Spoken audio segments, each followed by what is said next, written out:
We have a question about slots, and particularly some issues raised by Lufthansa about ghost flights. The question has two parts. First part is, do we agree with the position of Lufthansa that the use it or lose it rules should be further relaxed in Europe?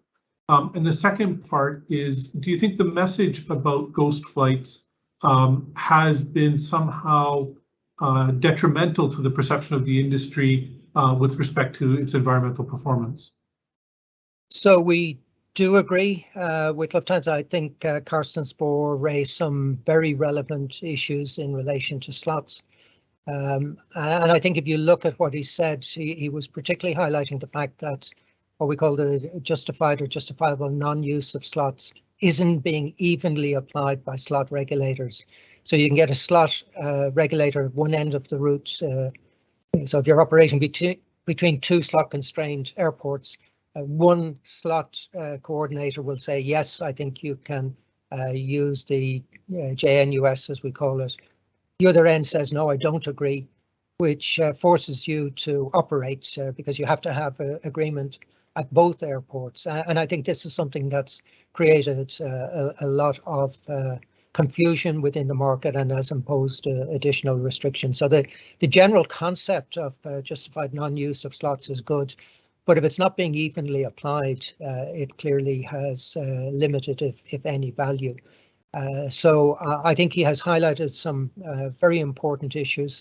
We've asked that there should be, if you like, a better definition and a common definition that would allow the justified non-use of slots to kick in, which is in addition to the general slot alleviation. But as we've talked about, if you look at where we are, international travel is still heavily suppressed. And although it's improving, it's nowhere close to where you would hope it would be.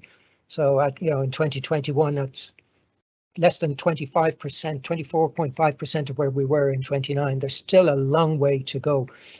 And the point is, for operators, hub operators like Lufthansa, it's not just about the long haul flight that they're operating, because as many of you will know, hubs work on transfer traffic, and in some cases you could have an international flight with high volumes of transfer traffic, 70–80%.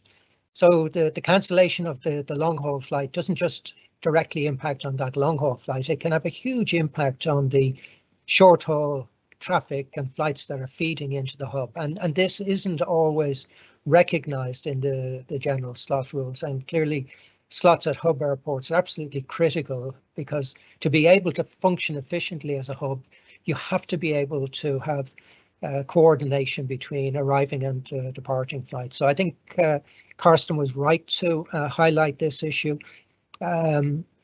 He operates a number of hubs, so the impact of this on the Lufthansa business has probably been felt more than on other businesses.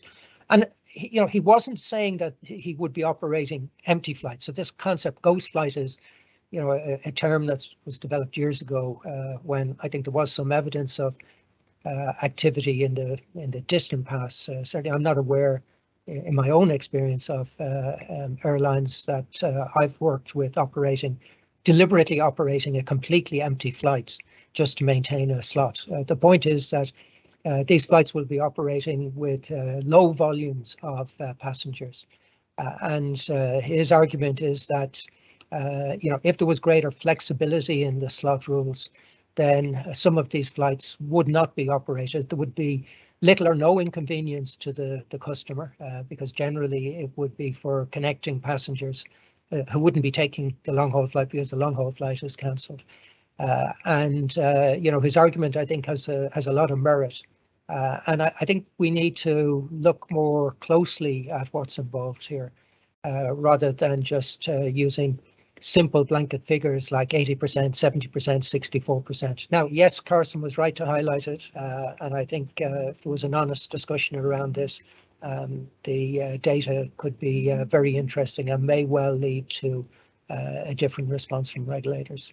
flight volumes that Eurocontrol is talking about, to a large degree, will be driven by the slot rules. And I think it's important to highlight that, and that was one of the issues being highlighted by Carsten Spohr, because what Eurocontrol is looking at is the volume of flights. It's not looking at the volume of passengers on board those flights. And what we've seen going through 2021 are very, very low seat factors. I highlighted the situation with the international flights within Asia. 26% seat factors. Within Europe, the seat factors have been higher than that, but still significantly lower than, just looking at it here, 73% was the seat factor within Europe in 2021, and that's versus 87% in 2019.